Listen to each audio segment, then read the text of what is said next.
So, hi all, good afternoon. So, welcome to the another session on this ETL program, ETL course. So, before I proceed, do you have any question on the topics what we have discussed yesterday? Any question? No? Okay. So, quickly I will revise the concepts what we have discussed. So, yesterday we have discussed that if I am starting my retail outlet, so in that, like how to manage it, and if I have manager, so in the requirement gathering call, what are questions I can ask them and all this stuff, right? So I try to coordinate this with recording in progress, a real-time project. Okay, what it happens. So we have seen that I have started a retail outlet with the name India Market at these different locations, right? Delhi, Mumbai, Kolkata, Hyderabad, and all these things. And I have hired manager at all these locations because it is difficult for me alone to manage all these things. Correct. And then we have discussed that we have to understand our target audience, the base audience, like what they like at a particular location and all this stuff. Correct. Hope it was clear so far. Just Tanvir. Okay. So these are the common questions or the sorry, simple questions which you should ask when working in any ETL project or when you are starting an ETL project. Okay, these are very basic and simple questions which you should ask. Okay.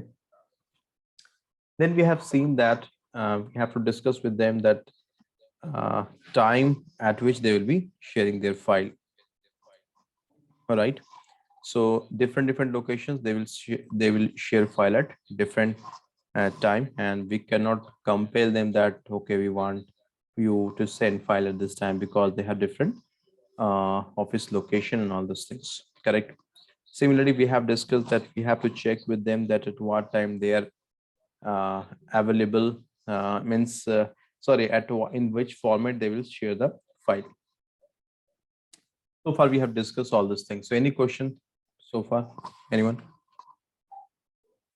Clear, Tanvir. Clear so far? Okay.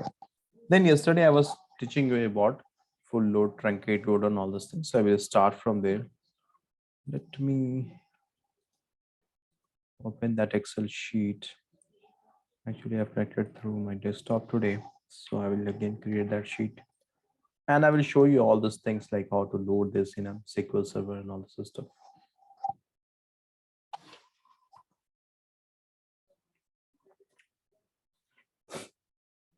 So here we have discussed that suppose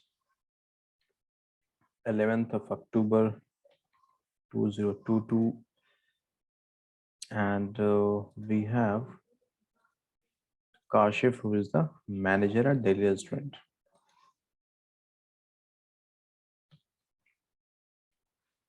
So he will send me total sales, or let me keep it sales only, profit, tax, or just very simple data I am keeping. Okay. So, and we have one more column, date here, transaction date I am keeping. Okay. So I have this transaction date as 11th of October. One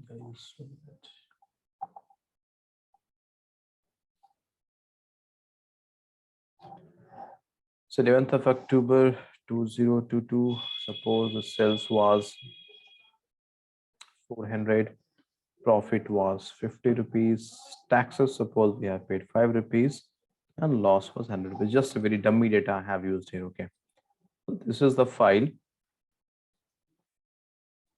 which Kashif has sent me. He is the manager, if I'm not wrong, right? Okay. So once he will send this data, what next? Suppose he has sent this data in this file, and please ask question, make the session interactive. So once he has sent data, what next?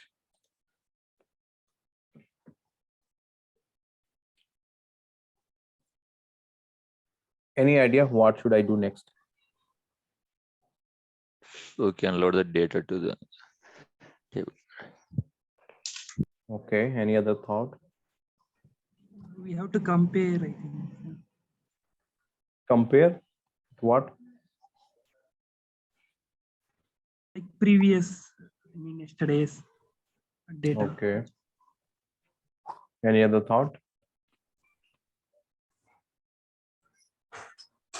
We will analyze how much sale happened and profit and tax for a particular day. Okay. Any other thought? We have to validate whether that file is incremental or full load. Based on that, we have to load the file. Okay, partially correct. Any other thought, guys? Anyone? There should be no any error in the data.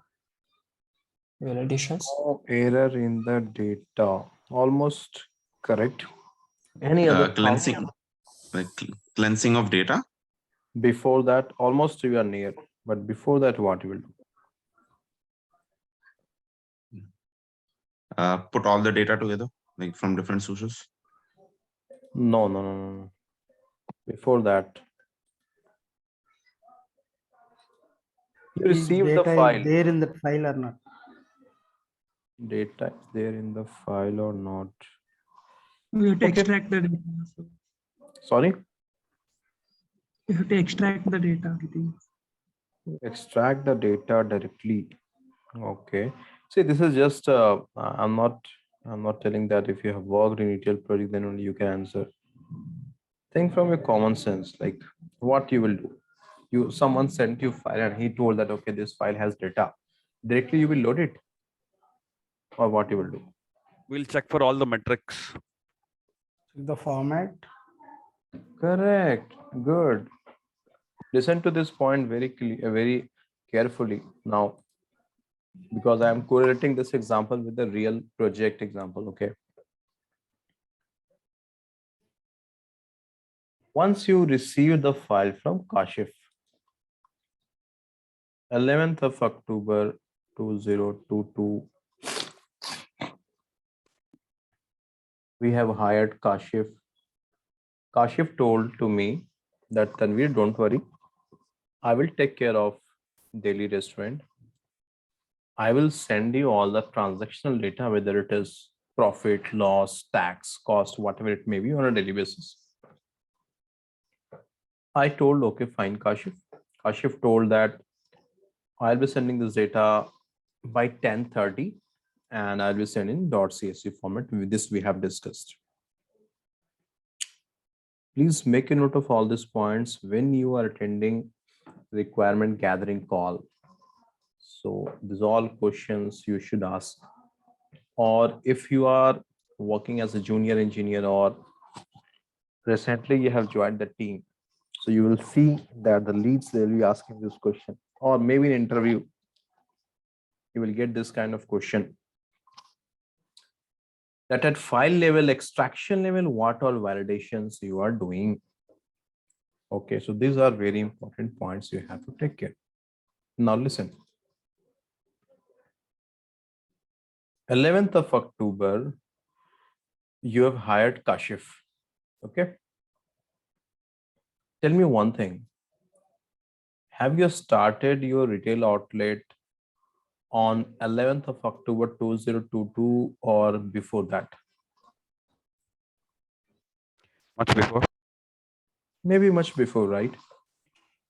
Maybe you would have started in 2020, maybe, right?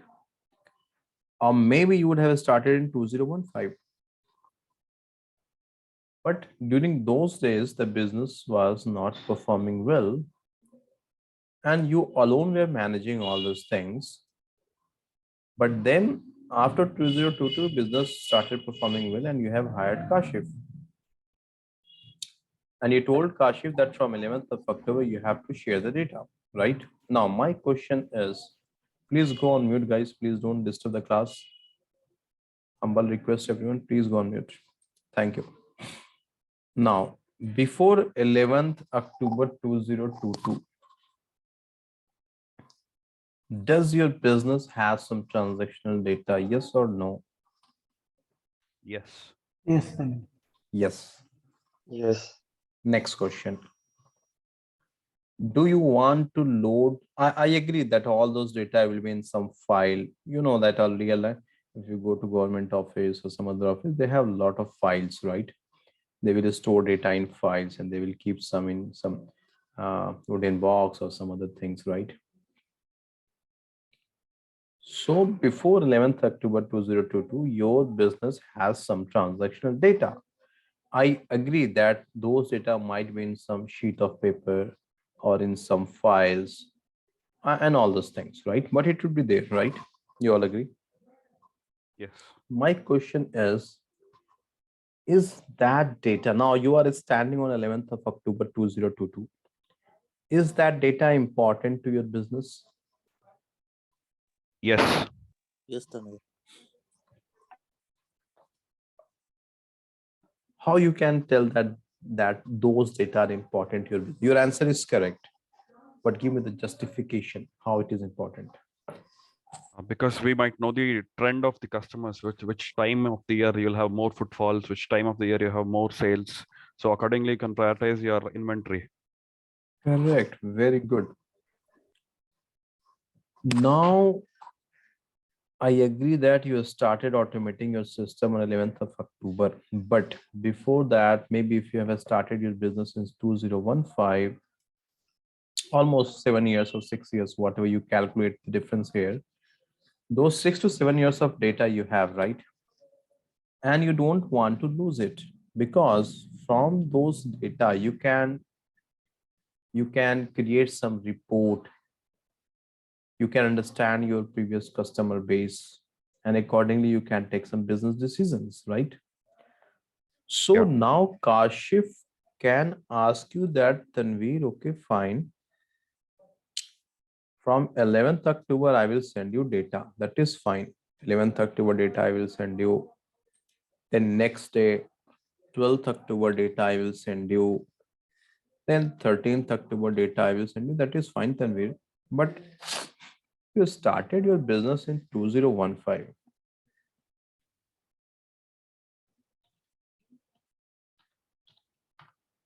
Between 2015 and 2022, it's almost 7 years.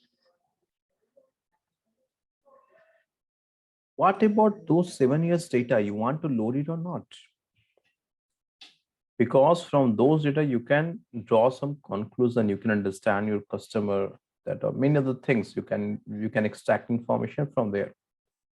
So I thought that, oh, Kashif is correct, because from those data, I can understand that during those days, how the business was performing and how it was not performing well, correct? So I will tell to Kashif that, Kashif, you are correct here. Do one thing, from 2015 till 11th October, before 10th October 2022, all the data is present in some file system we have. There was an accountant who used to manage all these things in file. Okay. Is that clear so far? Yes, Tanvir. Suppose we started on 20th October 2015. I told to Kashif that, Kashif, all the data is in file. We have that. So now, what do you think? Is that fine? That okay? I have all the data in file. Is that okay? May I know file as in what? It's in sheet of paper. It's in something like that, or maybe in Excel sheet or MS Word. It is there. Okay. Data is there. So do I need to worry about that, or that is fine? That, yeah, data is there. That is fine. No issues. Or do I need to do anything with those data? What do you think, guys?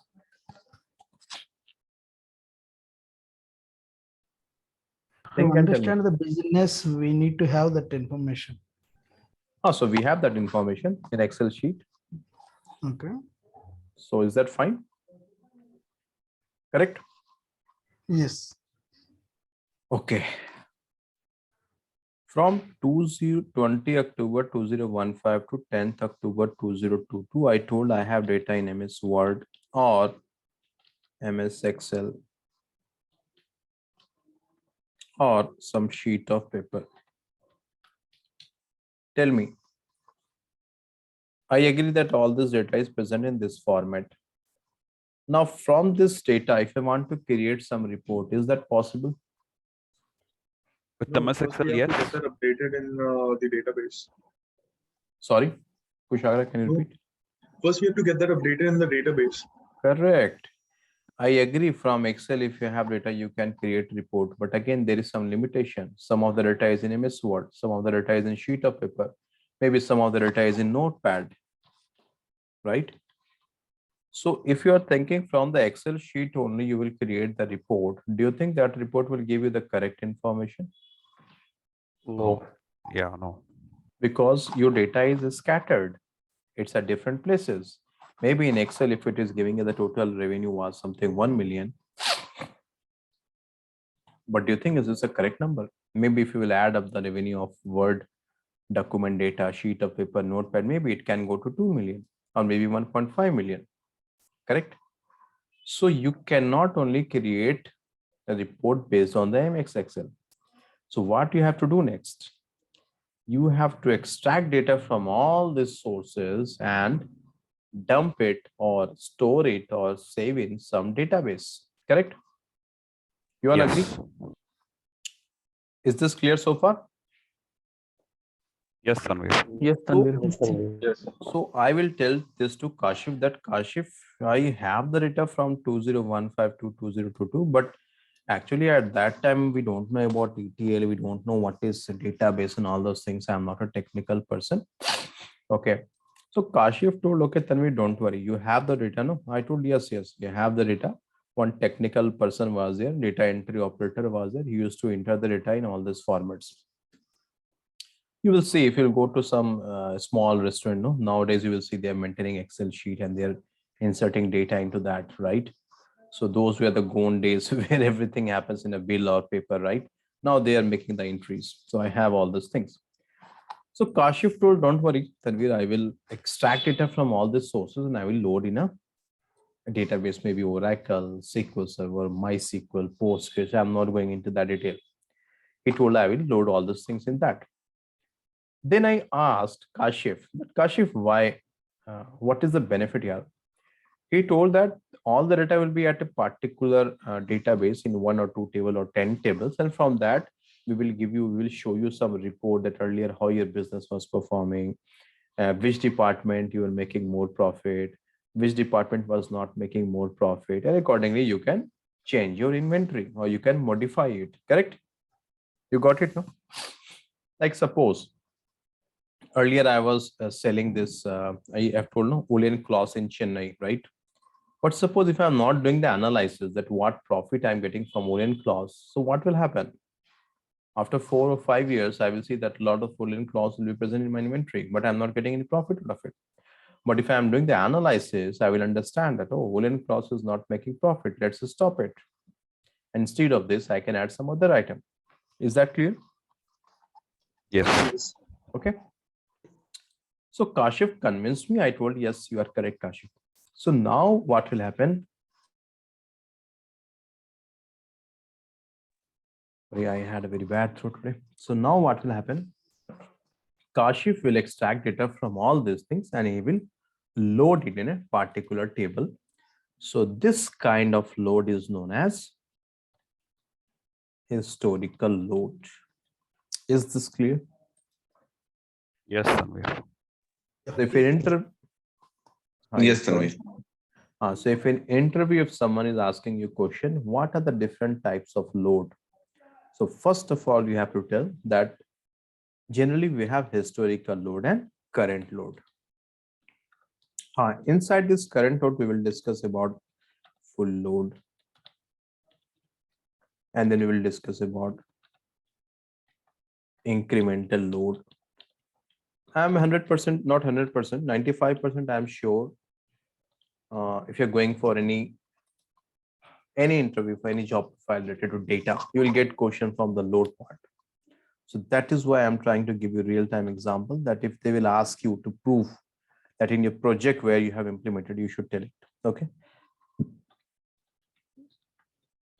See guys, and all these examples I'm telling so that in whatever project you have worked, whether if you have not worked in ETL project, you have not worked in data house project, in whatever project you have worked, first of all, interviewer or your HR or your recruitment team, they're not going to check with the previous company that in which company Mr. ABC has, sorry, in which project Mr. ABC has worked. No one is having that time. You just prove yourself in the interview, that's all. So through all these examples, you can showcase, even if you have not worked in the technical project, you can showcase that you have worked in ETL. Okay. So please try to understand all those things. Okay. Because if you will tell that, okay, I have, there's a historical load, current load and all that, this is not sufficient. This is like a ready-made answer. But if you will give an example, what is historical load? So you can tell the historical load is when we are loading data of the previous 5 years, 10 years, that is known as historical load. Then again, the question will be why it is required? Why you want to load the 5 years, 10 years data? So any answer, guys? Why? It will help us to identify Just like in how case if We'll get the analysis, sir, better idea. Yeah, we can understand our business, how it was performing earlier. Correct? right, we can do the historical analysis, right? Correct. So if you will tell all those things, it will make a difference. And this historical load is not over. Many other things are there. Then in this, there's a concept of OLAP and then OLTP. We will discuss all those things. This is a very detailed topic. Okay, so just in interviews, if interview is asking you a question, just don't tell the ready-made answer. Give your answer aligned with a project example. Okay, so far clear? Yes. Fine. I will, after this, once we will reach some maturity level, then I will tell you that in interviews, if you are attending, then how exactly you can perfectly, you can synchronize your answer with the project. Okay. I will tell you some dummy project to that, how you can tell. And this has happened. Many of my participants, I think few are there in this batch as well. They have done this and they have cracked the interview. So that is why you can showcase your 4 or 5 years of non-technical experience in this technical line. Okay. So this was the historical load. Now coming back to current load. Now historical load is not over. Inside this, we have many other stuff. We will discuss all these things, that how to load the data in historical load. Are the ways of loading data in historical load and current load are same? If it is different, why it is different, right? We'll discuss all those things. Now, coming back to our discussion. So Kashif has sent me data of 11th October, and before 11th October, all the data Kashif, suppose he has loaded in the database, and that comes under historical load. We will discuss that again in detail, that what happens in historical load and all this stuff. Okay. Once Kashif has sent this file to me, suppose this is the file Kashif has sent. Let me remove this part from here.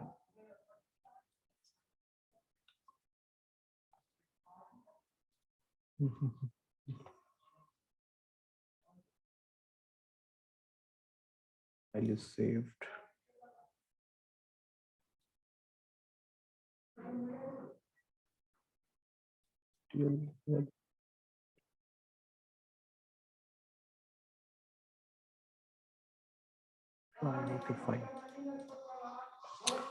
So suppose Kashif has sent this file to me. Now listen very carefully. So this is the file which Kashif has sent me. Let me check. This is the file. Yes. So today is 11th October. Kashif dropped a mail to me that we have shared the file to you. And this is the file. So the first task is I will go to the folder where it has been discussed that Kashif will send the file. A particular server location will be there where Kashif has to sell the file on a daily basis. So I will go to that folder, and suppose if this is the folder, this is the location. Okay.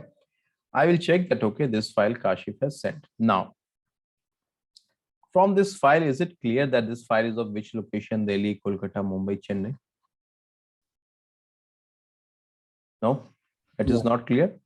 So No. during requirement gathering call, you have to discuss about the file format as well. This is the file of Delhi. So he has to send something in this format, ETL underscore, not ETL. Let me take it as tail underscore Delhi. And today is 11th October. Something like this, he will send the file. Okay. So I have to check first of all the file naming convention. Is the name correct or not? If it is discussed that he will send in this particular naming convention, then the file must be received in this particular naming convention. Now tell me one thing. Suppose by mistake what happened? Kashif thought that, okay, Tanvir knows that I am sending from Delhi location. And on a particular day, he forgot to mention the location. And he sent file, suppose on 12th of October, he sent file like this. Then what will happen? The file will not be processed because the name which we have been mentioned in our orchestration tool is different, and here it is different. So the trigger itself will not actually happen. Okay. Now here comes the concept of data pipeline. Okay. Now the data engineer or the SQL developer, after this, they will load the data present in this file in a table, correct? So for that, they will run a job.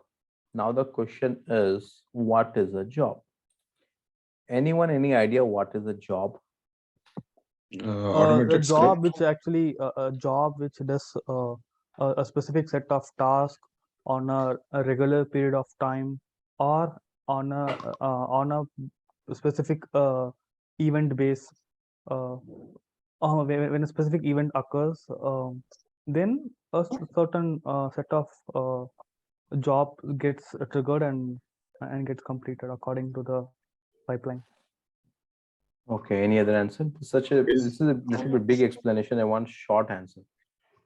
Is it like a quality check? No. It's a task. It's It's I a, think it's a it's depending automatic upon the task. internal logic. Okay. It's a automatic task. Depending upon the internal logic, what all the transformations are done, there are It's an all are automated activity. within a In script that is called as job. Okay, good. Yeah, a job is nothing but a few sets of manual jobs which are um put together as a one single job. Okay. It will run the program based on our jar files. Okay. See, this job is a very common term in any ETL project. Okay. You will hear a lot about job. What is a job? When you're loading data, suppose, where is that file? Suppose this file Kashif has sent. After that, what I will do, I will load this data in a table. You all know that, right? Correct? Yes. Yes. Yes. So to load this data, Kashif is the data engineer. He will write some script either in SQL or in Python or in any other language, Unix or whatever it is. I'm not going into that. He will write a certain set of instructions, correct? He will write something if condition is condition select clause city expression or whatever he will be writing. Okay. All this piece of code, whatever he will be writing. Oh, let me do one thing.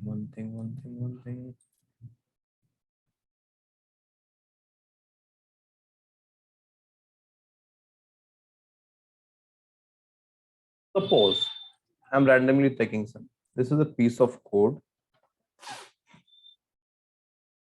Some random piece of code I have taken. This is a piece of code which Kashif has written, and this will load the data from Excel file to table. Okay. Now this piece of code is known as a job.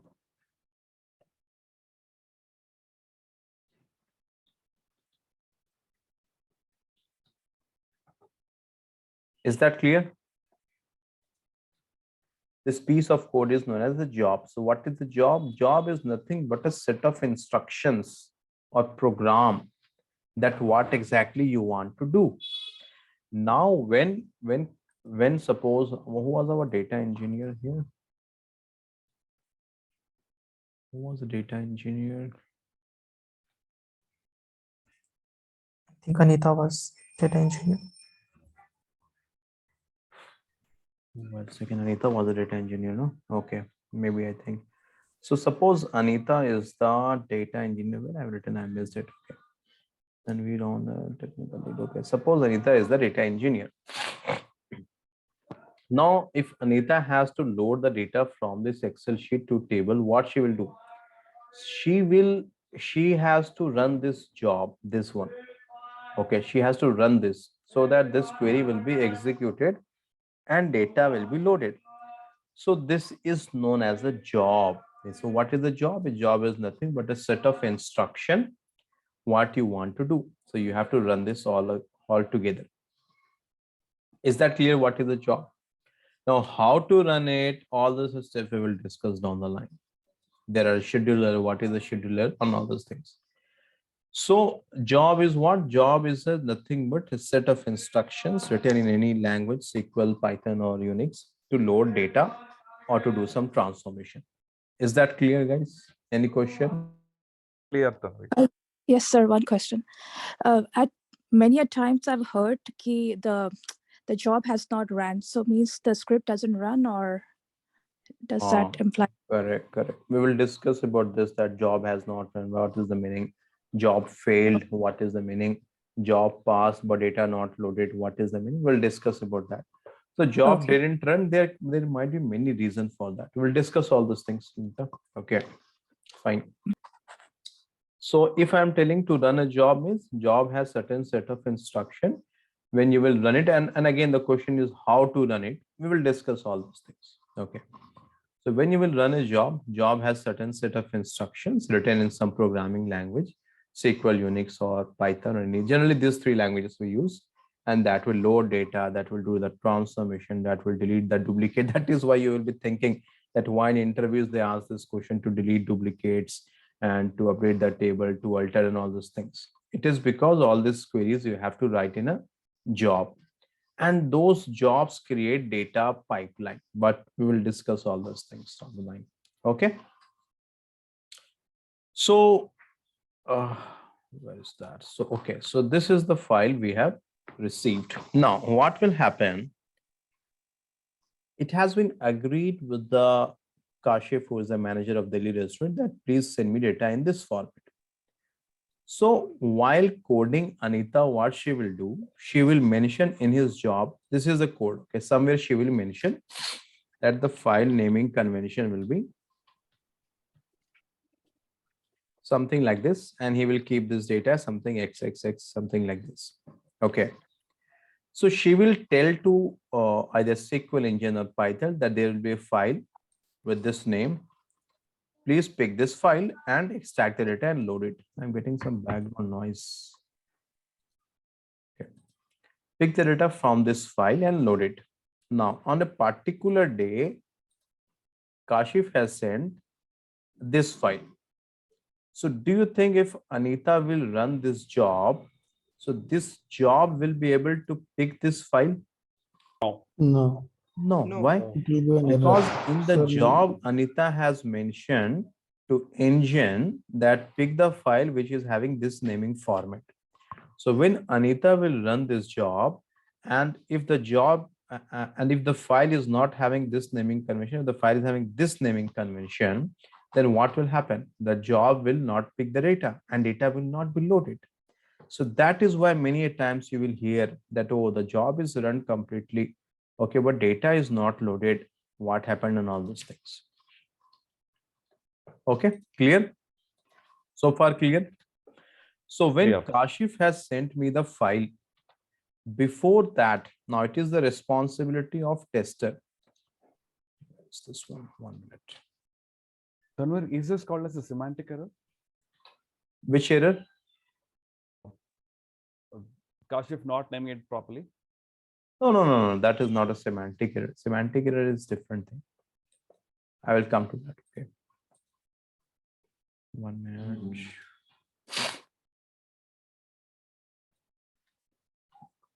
Skip this folder. Okay. So now we are in ETL folder. So Kashif on 12th of October, he has sent this file. So you understood that this file data will not be loaded in the table, right? Now you understood now a small mistake Kashif has done. He forgot to mention the Delhi and the data is not loaded in the table. Now if the data is not loaded in the table, then what will happen ultimately? Where it will show the impact? The report will be showing not Correct. the real-time data. Now the report will not give you the correct information, or you will be publishing blank report. Is that clear? So now see, very simple mistake Kashif has done. And what is the impact? You are sending blank report or the incorrect report to the stakeholders. So that is why before running the job, you should check the naming convention is correct or not. Is this clear? Yes. Yes. Now, whose responsibility is this? Now, suppose this happened on a particular day. Kashif has sent this. And guys, listen to this very carefully, because in interviews you'll be getting this kind of question. The interviewer, they will grill you from this perspective, that if the file you have received from source, what you will do next? You will tell that I will load the data. That's all. You are bold. Everyone knows that once you have received the file, you will load data. Interviewer will not ask such a simple question. He wants to check how minute detail you have. So before that, you should check the file format. And you understood, if the file format naming convention is not correct, what will happen? Hope it is clear to everyone. Tanvir. Fine, guys. Yes, sir. Now, okay. Now you have published a blank report to the stakeholders. The stakeholder has raised a concern. They have escalated this issue to your manager. Now tell me who is responsible.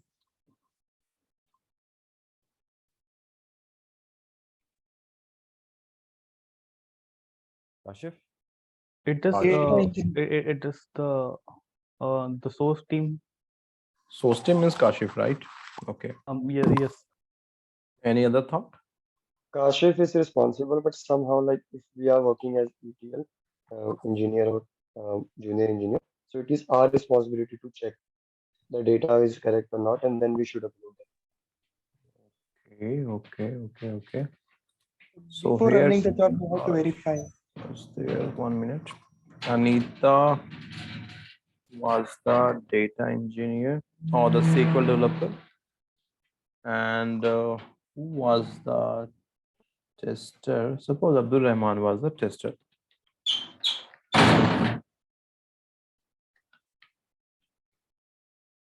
Kashif has sent the file. He is the source for us, right? Anita is the data engineer. Source is Kashif. Now tell me who is responsible. I mean, for the for the mismatch of the name, Kashif is responsible. Anita is responsible to catch that error and revert back to the source. Okay, suppose you told to the business stakeholder. Okay. In this case, suppose I am the business, Tanvir. I raise this concern that the report is blank. Okay. Or your business stakeholder is some person. Let me take from this example, suppose a Smile. Okay, Smile is our business stakeholder. So Smile will connect with, and our business analyst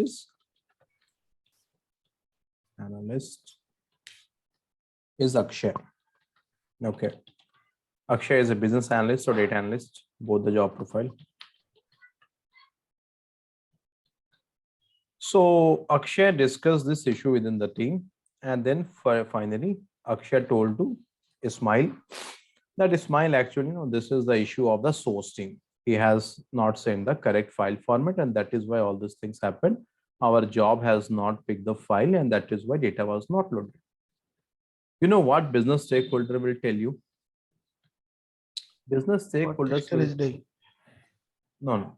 Business stakeholder will tell you that I don't know who is source. I'm not bothered about him. You guys are my point of contact, right? You guys are my point of contact. I don't know who is Kashif, who is source. I'm not bothered about that. What you guys are doing as a business analyst, as a data engineer, as a tester. If you're sending bad data, will you load the data? So never ever tell the blame of a source in any VTL project to the business stakeholder that this is the mistake done by source. You will be in trouble. They will ask you that if the source has done that mistake, what you guys are doing. Is that clear, everyone? Yes, Tanvir. Right. Yes, sir. Even if source has done some mistake, it is a best practice. Don't tell that will be a bad remark on you guys. It means you are not doing your responsibility. This has happened in our project. That is what we are telling you. Take your time, analyze it, and if possible, then try to reroute that issue in some other sense. Okay. That is again a politics, that how to handle it and all this stuff. Okay. That will comes with a maturity. Otherwise, that will give a very bad remark in your project. And maybe if you're working a service-based company, that is a very bad remark. Okay. Now, never blame source. Source, actually, they have all the license to do the mistake. Okay. So now Abdul Rahman is a tester. Now the radar will be on Abdul Rahman. That Abdul Rahman, why you have not tested if source has sent a blank file, correct? So this is the responsibility of tester. Why we have hired you? You should test each and everything. So now Abdul Rahman will tell that, okay, fine. Actually, what happened? I tested it on 11th of October. Everything was fine. I tested, everything was fine. But on 12th of October, if he has sent some this incorrect, what I can do? 11th of October, I have tested, it was correct. Yeah. Now tell me who is responsible. Abdul Rahman is also correct. He tested on 11th October, it was fine. But 12th of October, if Kashif has done his mistake, so what Abdul Rahman can do? Now, what is the solution? So because of this, nowadays, you have the concept of automation testing. Because Abdul Rahman cannot test all these scenarios on a daily basis. So that is why you should know how to automate your test cases. Either you're working as a ETL, especially from ETL testing perspective. And that is why nowadays from ETL testing, it is required that you should know at least basics of Python so that you can automate this. Is that clear? Yes. Okay. Now, apart from Abdul Rahman, it is a mistake of Anita as well. Why? Sorry. Because while creating this pipeline or creating this job, this pipeline, actually what happened, if this job, when it searched for the name, this file name, if this file name was not present, ideally this job should fail, correct? But this job passed and we thought everything is fine. I will tell you in detail that how to check whether the job is failed or not, how to check the job is passed or not, how you will get the notification and all those things. So ideally, when Anita has done the coding, should have taken care that, oh, if this file format is not present, then this job should fail. And suppose if you would have done that coding that, okay, if this file is not there, fail the job, then at that moment itself, we would have got a notification in our inbox that this job is failed. And then quickly we would have done the analysis that why the job has failed. And at that moment, we have got the reason for this. Is that clear? Yes, Tanvir. Clear to everyone? Yes or no? Yes, No. sir. Is it making sense or is it confusing, guys? You want me to repeat this? Correct me if I'm wrong. Were we not supposed to share the format, or like, let's suppose the, what do we call this? I forgot. Retail underscore Delhi. With whom? I mean, during the requirement gathering call, we would have conveyed That the is same what. thing. During requirement gathering call, it was discussed. Kashif told that I will send in this format. But suppose on a particular day, Kashif done some mistake and he has sent in this format. So Anita should also catch this, no? While creating this pipeline, Anita should catch it that, okay, by mistake, if Kashif will not send in this format, then in that case, this job should fail. And suppose if she would have coded in this manner that, okay, if the file is not in this format, the job will fail. So if that this job would have failed, so we would have received a notification that job is failed, and quickly we would have done the analysis, and then we would have found the reason. Correct? Right. But because Anita has not taken care of this scenario, she thought that Kashif will not do the mistake and he will send in this format only. So if she would have thought that, oh, if Kashif would have done the mistake, suppose a particular day, then this job should fail. And if the job should fail, we will get a notification and then quickly we will do the analysis. And then in that case, maybe we would have prevented this scenario. We would have checked quickly with Kashif that Kashif, the format is not correct. Please send the file again. Is that clear? Right. And it would have not got escalated. Correct. So that is why a data engineer job profile, you will get very strong questions. Your coding skills should be very strong. You should be very strong in if else condition and all those things. That if this is a scenario, this should happen. If this is a scenario, this should happen. And the tester, when it is testing all those things, it is known as white box testing. It means you are testing each and every loop. Hope it is clear. So as a data engineer, when you're creating your pipeline, when you're creating your jobs, you have to be very careful. Okay, and that is why nowadays, more than data analyst, data engineering job profile is in huge demand, because if the data engineer, if the data is not of good quality, what data analyst will do? What your Power BI developer will do? What data scientist will do? What algorithm you will run? That thing will work. Is that clear, guys? Yes. So that is why once you have received the file from the source, and 1 minute, source team has all the license to do any mistake. Hardly what they will do, you will send an escalation mail, right, to source team. But you lost your reputation in front of client, right? Correct, no?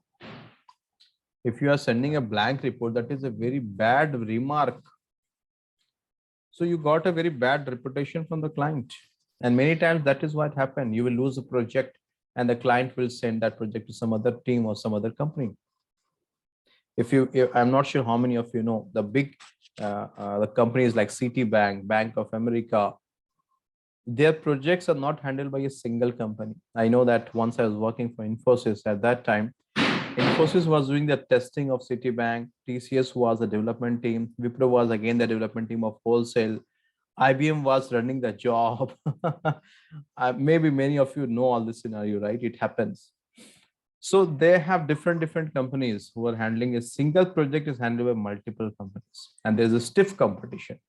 And then L&T came into picture, and you know what happened? L&T told to Citibank that we will do all the testing for you. And what they have done at that time, L&T was new in this IT industry. They have hired all the developers and those who are doing the testing task, and they were doing very perfectly in all those things. So the project was slipped and it went to a IT company. So all these things happens. Okay, so fine, guys, is it clear? So when you're receiving the file from the source team, don't tell that directly you will load it. No, before that, you should check the format of the file. Is this clear? Yes, Tanvir. So that is what I have mentioned in this slide. Where is this? This one. Count of source file. The first thing I forgot. Suppose now You got this file from Delhi. Then you have one file from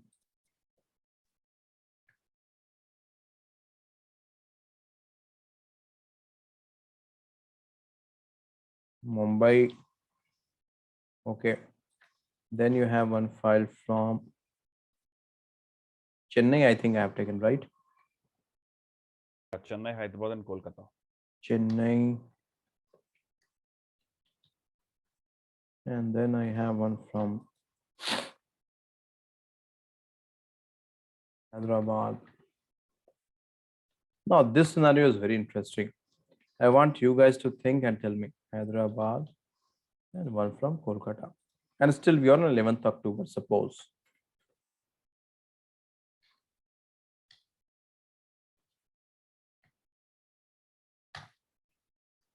Kolkata.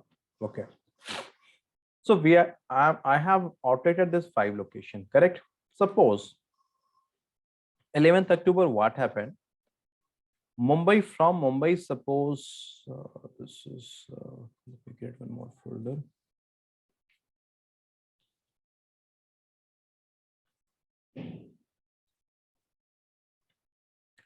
Suppose on a particular day, 11th of October, what happened? I got the file from Chennai, Delhi, Hyderabad, and Kolkata only. Mumbai file I don't have. And their naming convention is correct. Okay. Chennai, Delhi, Hyderabad, Kolkata, the naming convention is correct. But I have not received file from Mumbai. Now tell me, what should I do? Should I load the data or what should I do? No, we should wait till we get Mumbai information. I should wait. Okay. Anyone else? What do you think, guys? What should I do? Should I wait? We can We load. should check with Mumbai person, like whether he wants to send the data. We can check Okay. it. I don't We claim should that I am correct, but I want to give it a try. Today we live in an agile world, so whatever is done, we push it. What else is pending will be pushed later on. we should take the Okay. confirmation from our business Okay. Then whether that would be to incomplete proceed data, further or right? not. If you load 4 information, only. We need 5 locations information. Okay. Fine. Good. You all have tried. Good. File not received from all the sources. What to do? First case is, let's load whatever data we have, right? Few of you have answered that, okay, whatever we have, let's load it. So suppose if I will load the data of these 4 locations, Chennai, Delhi, Hyderabad, and Kolkata, and these all have those numbers, asset number, sorry, profit, loss, tax, and total sales. Do you think if I will load this, the number on the report will give you the correct information? No, it will not give a correct picture. That is very No. dangerous in ETL world. It is better not to show any information than to show incorrect information. If you're sending blank report, it is fine. But if you're sending some report with incorrect number, that is very dangerous. You know why? Because the further policy will be framed based on that incorrect information. Got it? Yes, Sanveer. So when you don't have the file from all the locations, please don't load it. I know there is a concept of flash report and all those things where it is required that what all data you have, you load it. We will discuss that down the line. But the ideal scenario, if you have not received file from all the sources, you should not load it. It means you are showing incorrect information. And this is a common interview question. That what if you have not received the data from a source, what you will do? Will you load or not? A straight answer is we will not load. Why you will not load? Because if you will load it, it will show incorrect number on the report. Then what will happen? Then the business stakeholders will take some incorrect decision and that can impact the business. Got it? Clear? Clear, Tanvir. Yes, Sandeep. Now the next thing is, if you're not loading it, next day morning, suppose morning next day, suppose 10 a.m. IST I'm talking, you have promised to your business stakeholders that by 10 a.m. IST on a daily basis, you'll be getting the report. That report may be like a automatically triggered report they will be getting in their inbox, or they're working on Power BI or Tableau or OBI, any other platform. I'm not going into that detail. They will get the report at 10 a.m. Now, you are not run the job because you have not received the data from all the sources. So do you think at 10 a.m. the business will get the report? No, No, no. right? So in this case, what you have to do, one thing is I'm sure you should not load this data. So in this case, you have to immediately drop an email to the Mumbai team that we have not received the data yet. So suppose if they will tell you that yes, still we are processing in another 5 to 10 minutes, we will send you the file. Again, that's a headache. When I will teach you scheduler, then I will tell you, then you have to stop the scheduler and everything will go manually and many of the steps will come into picture. And that is why ETL is one of the complex project. Because you're playing with number here, and the importance of number, I think you all know, right?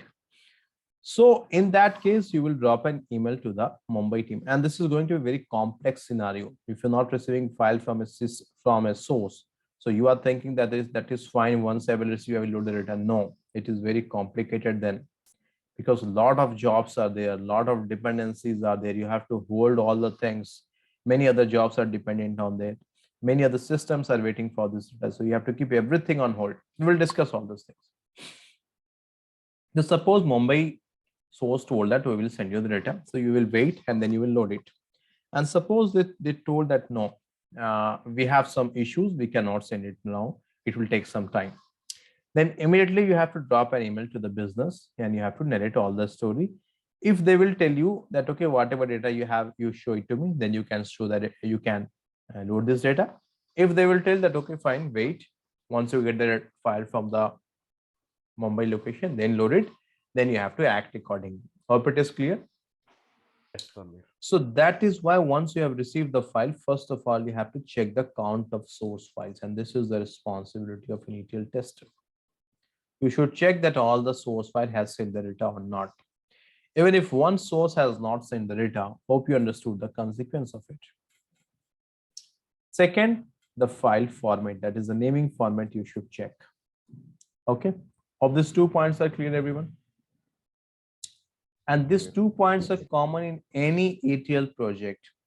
Whether you're working as a tester, you're working as a data engineer, you have to be careful in all these things, because I am telling you the significance as well at the same time, that what will happen if you will miss this.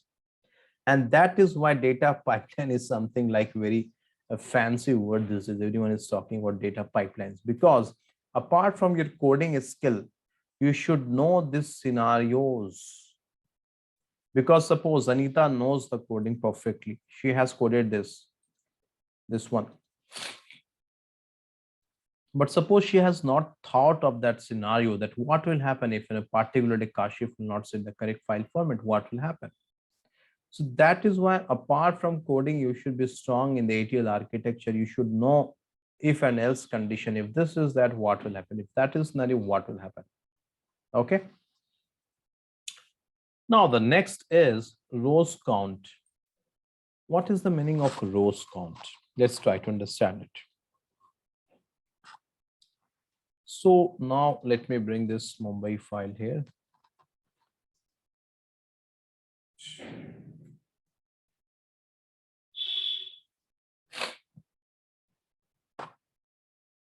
Many times what happened when you will receive the file, now suppose you check the file naming convention is correct, number of source file is correct. What next?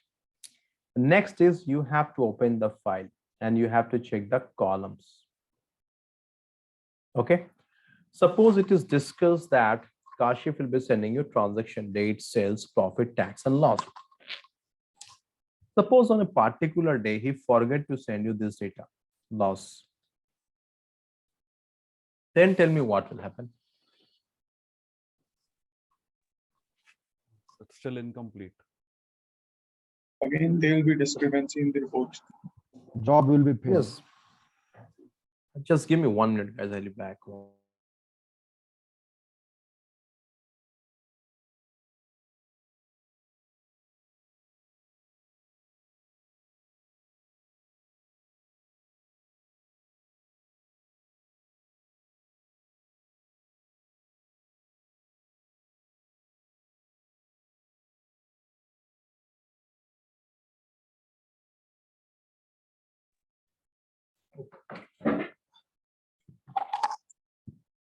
Huh. So Kashif forgot to send this column loss. Then what will happen? Again, that is a problem, right? You are losing the data. So that is why you have to check the headers. These are known as headers. So all the columns what you have discussed, it must be present. Is that clear? Any question? Can you repeat, Tanvir? I'm telling that suppose on a particular day, we were having that loss column here, right? This loss one. On a particular day, suppose Kashif forgot to send this loss column. Okay, then what will happen? Again, you It will don't be have the wrong loss data. information, right? So on the report, you'll be showing that you don't have any loss. You have not incurred any loss. So it means you're giving the wrong information. Correct?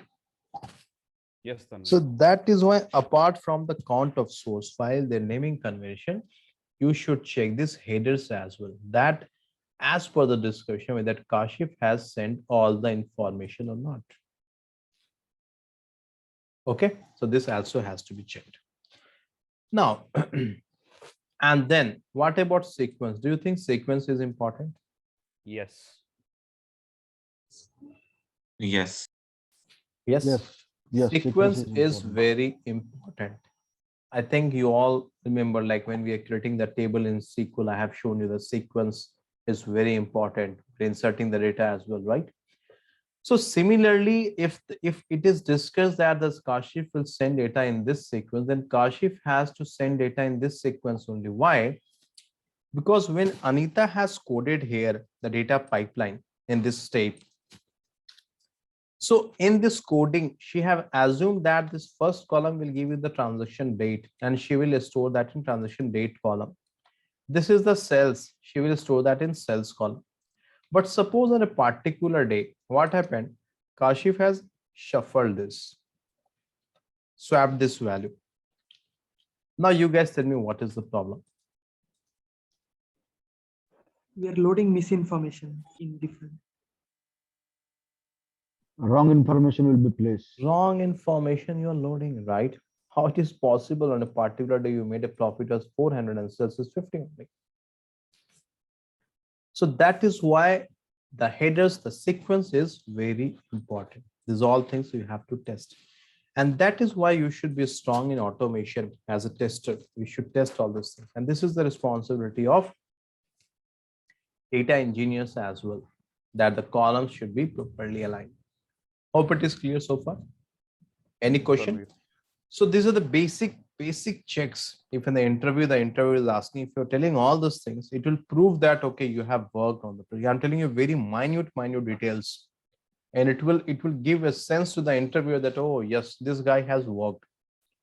Because if someone has not worked in the project, he cannot give this minute details. Okay, so these are the few points at the file level, which as a data engineer or as a tester, you have to be careful. On the interview, you have to mention all these points. Clear? Yes, And if you Tanvir. want, you Yes. can give the same information that, okay, I was working in a finance project and there we have to find the total asset or revenue. And we used to get the data in multiple file. We have multiple locations. Exactly same thing you can replicate, guys. Fine. Okay. Now, what next? Header and trailer records. You will check the header is correct or not. Trailer, I will tell you trailer now. Now, in what will happen? You will get an information like, okay, trailer, leave the trailer. When I will tell you .dat file, that will give you about the trailer part. Leave that part for the time being. Variance check. This is a very important concept. A little bit confusing as well. Okay, so we'll start this variance check. Try to understand now. 11th October, Kashif has sent this data. Now suppose we discuss with Kashif that Kashif, actually I want the data segregated by each and every department. Okay.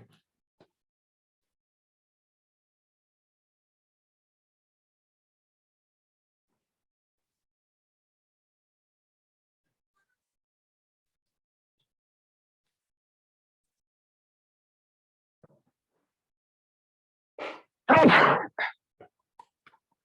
me. And then you have food here. Then you have shoes here.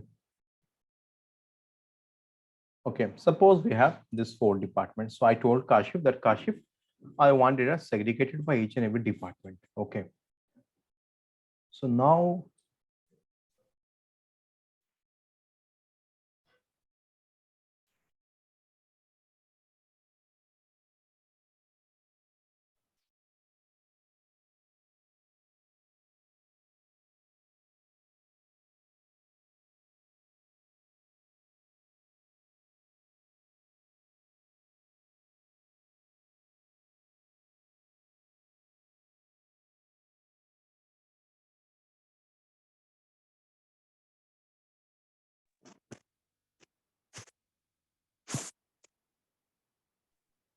Kashif will send data segregated by this department, the sports, clothes, food and shoes.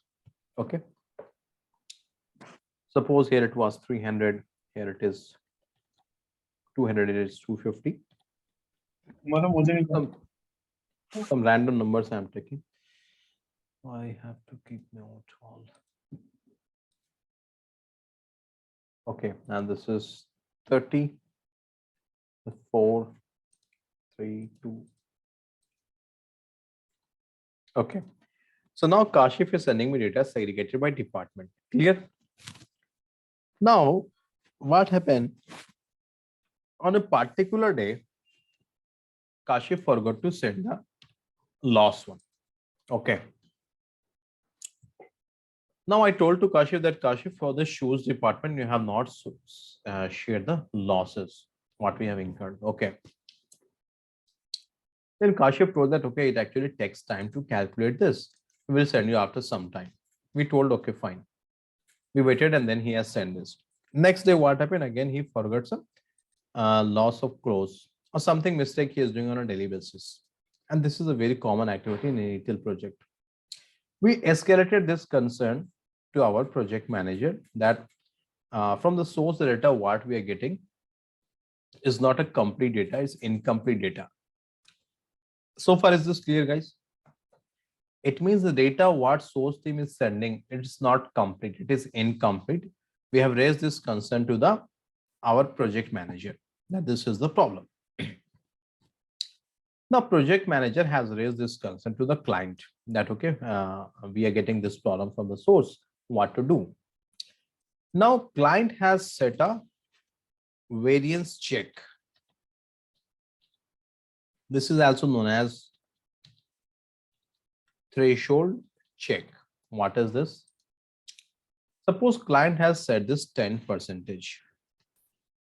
It is known as, both are same, variance check or threshold check. Okay, anyone has any idea about this? What is variance check or threshold check? Any idea, guys? Anyone? No, Tanvir. No, we I don't. think 10% of variation can be there in data, like mismatch or something. Good. It means if 10% of the data doesn't have the complete information or incomplete information, it is fine, it is accepted. You load the remaining data. That is known as variance check. And it happens in those projects where the data which you are getting from source is having some issues always. And maybe there are some valid reasons for that. Okay. So in that case, the business stakeholders will give you the freedom of this variance check that, okay, check that how many records has the issue. If only 10% record has the issue, then it is fine. You load the remaining data. If more than 10% record has that issue, you should not load the data, reject the record and ask the source team to send it again. So this is known as variance check or threshold check. Is this clear? Yes, Tanvir. Tanvir, could you please come again? Yeah, sure. I will repeat. You see here for the shoes department, Kashif has not sent me the loss, right? How much loss we have incurred. So this kind of cases happen sometime in a project that the source team, they will miss some data. Like suppose here they miss to send loss. Here suppose they miss to send the profit. But these are important data. You cannot load the data without these numbers, right? And suppose this is a continuously it is happening. And many times it happens because of some constraint at the source team, because we are living in the technical era. Many things are there. So you never know what is happening. Maybe like data they are not getting at the time because source is again getting data from some other system, right? So in this cases, your business stakeholder will give you a freedom of variance check. What is variance check? Suppose if the business stakeholders told you that variance check is 10%, it means if 10% of the records have some issue with the data means missing data or bad data or incorrect data, anything like that, you can load the remaining data. If more than 10% have the issue, you should reject the entire file and ask the source team to send it again. In this case, tell me how many records have the issue? Two records. Two records. Sorry. Two records are bad record here. This will be considered as a bad record, and this will be considered as a bad record or incomplete data. Why? Because this is not giving me the complete information. Clear? Now, if I will ask you, tell me the percentage of bad record. What is the percentage? 50%. 50%. 50%, correct? It means Yes. 50% data is bad. Now, suppose in your project, if the variance check is 10%, will you load the remaining data? This one No. and this one? No. No. No, you should not load it because 50% records are bad. Is this clear? So this is known as variance check or threshold check. That is why now it is the responsibility of data engineer. Now you see the complexity is increasing, and that is why you will hear that I'm working in a project where I have 300 lines of queries or 400 lines of codes. This is the reason. Now suppose if you have to implement this check in the code, become little bit complicated. So the engineer, data engineer, what he or she will do? First of all, he will check all the values. It is there or not. If it is missing, it will segregate it. Then it will calculate the percentage of that. Then it will use if else condition. It will check with a threshold percentage, right? Clear? Yes, Tanvir. Yes, Tanvir. Is this clear to everyone, or is it complex, guys? No, it's clear. It is kind of complex, but your explanation is really very good. No, why I'm telling, because these are some of the common terms of ETL project. And even if you're working in, maybe if in your project you have not encountered it, so maybe down the line, you might be working in some other project in some other company, and these terms can come. So you should not be feeling lost during those meetings discussions, right? If your client is telling, okay, we'll accept variance check 20%, and you are a technical lead, they will ask you, what is your thought? And if you don't know variance check, what value you will add there? So don't only think from your project perspective, because this happened in the previous last batch. I was teaching all these things. Few of the candidates they told that this is not in my project.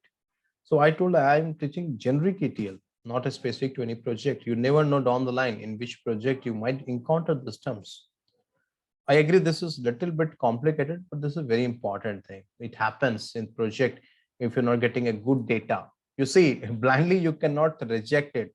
If you remember when I was teaching you null in that SQL, I told you that blindly you should not reject null. Remember, guys? Then I told you how to handle null, right? And that again depends with the business stakeholders.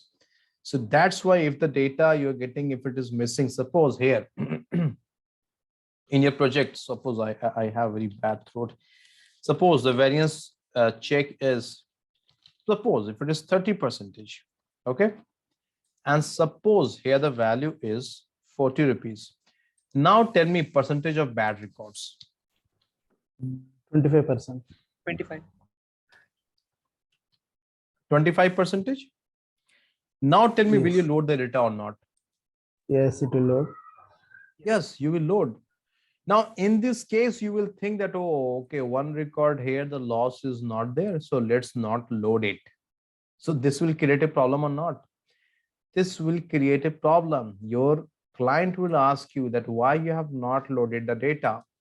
You will tell that, sir, here this loss of shoes department was missing.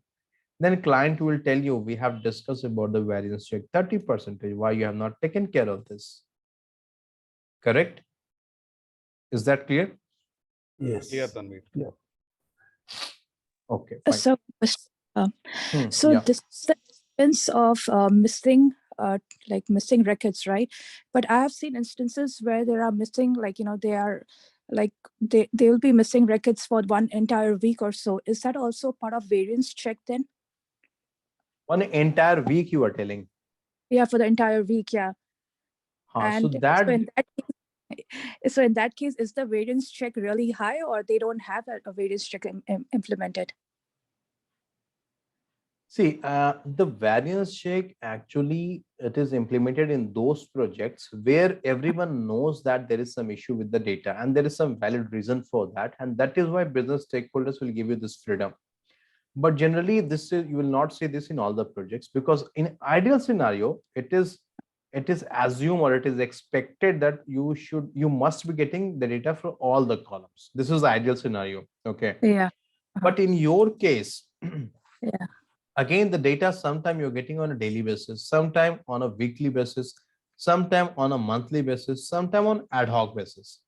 So if in your case, if you're getting data on a monthly basis and on a particular month, what happened, the data of entire week is not present. It happens Yeah. when I was working in a project because of the COVID, the data of some particular week was not present at all. Okay. Then again, you have to check whether there's a concept of variance check in your project or not. And then you have to calculate the percentage of that. Correct? If the Okay. number of records of that week is greater than variance check, if the percentage of bad record, then you should not load it. Okay, that is what I told you. You should check with your project stakeholders that what is their call in this.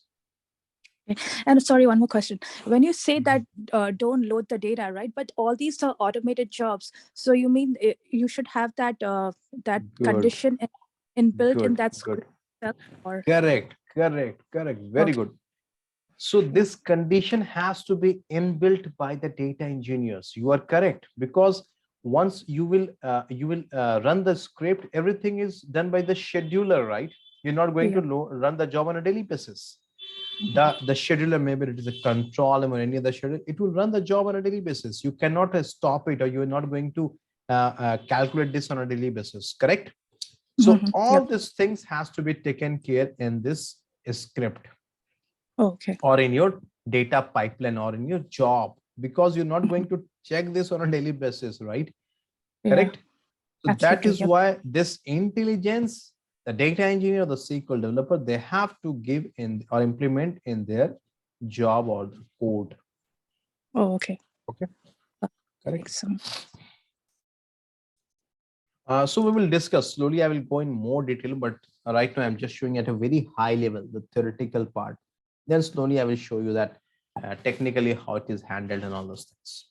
Okay. What if they themselves does not know that that the monthly data might have this amount of variance check, or this is the, I mean, if we get an answer that they themselves doesn't know it. Who they means who here? Data engineers? So from the when we ask our clients or the source team that what is the percentage or what is the amount of variance check, I mean, what is the amount of data which will be missing, or variance check, how we should deal with it, and they say that they don't know. So in that case, what we have to do it? No, actually, this variance check, no, this has to be set by the business stakeholders only. Your data engineers, even the business analysts, they cannot set it because the significance of this data, the stakeholders, they know, right? So they will set it. And I'm repeating it, this doesn't happen in all the projects. This is not a mandatory thing in all the projects, that in all the projects you'll be having a variance check or threshold check. No. In certain projects where the data, what you're getting from the source is not of a good quality, the values are missing and it is happening regularly. So in those projects, it happens, the business stakeholders, they will do some internal meeting and then they will give this freedom to you that, okay, 10% of record, if it is bad, it is fine, you leave it, and the remaining you load. So this has to be said by the business stakeholders only. Is that clear? Yeah, clear. But again, I'm telling, this is not mandatory that each and every ETL project which have this. No. Ideally, it is expected that the source team must send you data for all the columns. If it is mandatory, if it is optional, that is a different thing. Many times we have an optional column. So if the column is optional, so that is not mandatory. Next class, I will show you the mapping sheet where everything is mentioned, which column is mandatory, which column is optional. And the SQL class, when I will teach you that constraint checks, okay, maybe we'll be discussing down the line. I will tell you that how we implement this in the code while creating that variance. Okay, hope it is clear. Any question, guys? Anyone? Sir, if it is that value as null means it's a valid record. I think it's based on condition. Can you repeat? You mean null is a valid record? You are telling that? I mean, yes, sir. Loss in the loss of column. The data is null in that fit. Correct.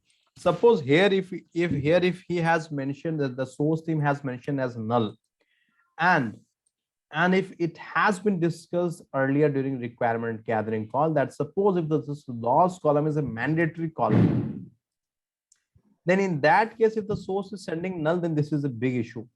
We will reject it. If this loss is an optional column, and then if they are sending null, that is fine. We will accept it. Clear? Yes, correct. Thank you. Any other? Next class, I will show you that all these discussions, the requirement gathering call, you might have heard about FRD, functional requirement document. You might have heard about mapping a specification, which have all the table names, the column names, the derivation logic, the data type, the constraints. I will show you all these things in the next class. Okay. So all the discussions during requirement gathering will be present in the FRD document, and that document will be signed by the stakeholders, the project managers. And then once everything is freeze, then you will create a project timeline, and then a test strategy will be prepared, and then project will start. So this is the cycle. It happens in the back end. All these things goes. Okay. So fine then, guys. I will stop here at this variance check, and we will continue in the next class, the remaining topics. But if you have any question, and let me know, and do share your suggestions or feedback, because it's very important to understand what you're expecting from this course. Okay, that's very important. By the way, in the demo class, I've clearly highlighted what I'll be covering. Okay, but especially those who are freshers, who are from non-technical background, these all points will help you a lot, whether you're working in a project or you're going to attend the interview. Okay. So any other question, anyone? And we have a question. Yes. So threshold check and variance check both are same, or is there any minor difference? They both are same. They both are Okay. same. The keywords. Because in some project they'll be telling it's a variance check. In some project they're telling it's a threshold check. Okay. Threshold, na dictionary meaning of threshold we know, right? It is based on that only. Thank you. Threshold voltage, threshold current, and all those things. Yeah. Yeah, no problem. Any other question? Hi, Tanvir. Hi. Actually, my question is not related to these. I have just doubt in my project they will discuss like granularity or grain of the data. Can you please tell me what is Okay, very important. Although I will discuss again in the next class the grain of the data, but just to quickly answer your question, grain of data is very important concept. Grain means to what minute level you want data. If you will check here, earlier I told that I want only one record, and this record will give me the total sales, profit, tax, and loss, right? Then I told you that no, I want data at a next level. It means I want the data segregated by department. So here the grain is department. If the next time, if I will tell to my source team that no, I want data segregated by department and then segregated by item. So now the grain will become, suppose in sports, what's the profit I'm making from badminton, from bat ball, from football, right? From indoor games, from outdoor games. So now the grain, you see, now we are going in more detail, right? So that is known as a grain. Okay, and that is very, and actually that the grain is the one thing from where your normalization concept will come into picture. From there you will design your star schema, your snowflake schema, your data modeling and all those things. It starts from grain only. So the grain means to what minute details you want data. So that is known as a grain of a data or project. Is that clear at a high level? Yes, yes, yes, got it. So I will give you an example. Like last time I was working in a real estate project. Okay, that was not real estate. Actually, we have invested our money in some real estate project. Okay, so when you're investing money in a real estate project, you're tracking it, right? That how it is performing.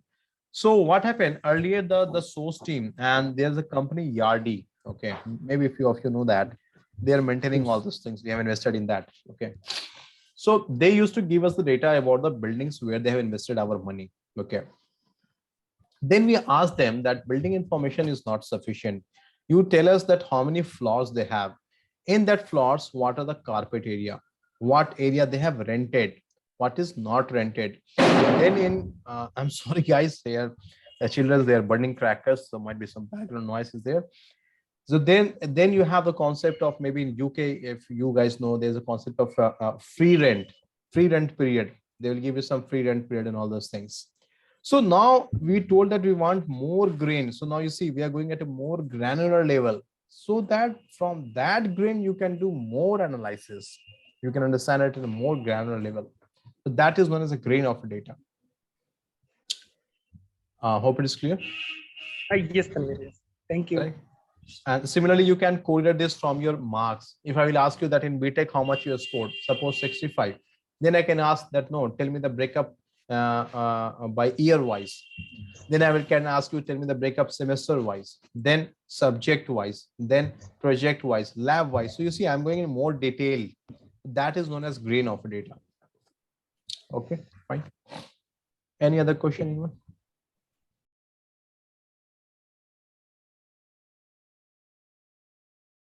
Is that fine?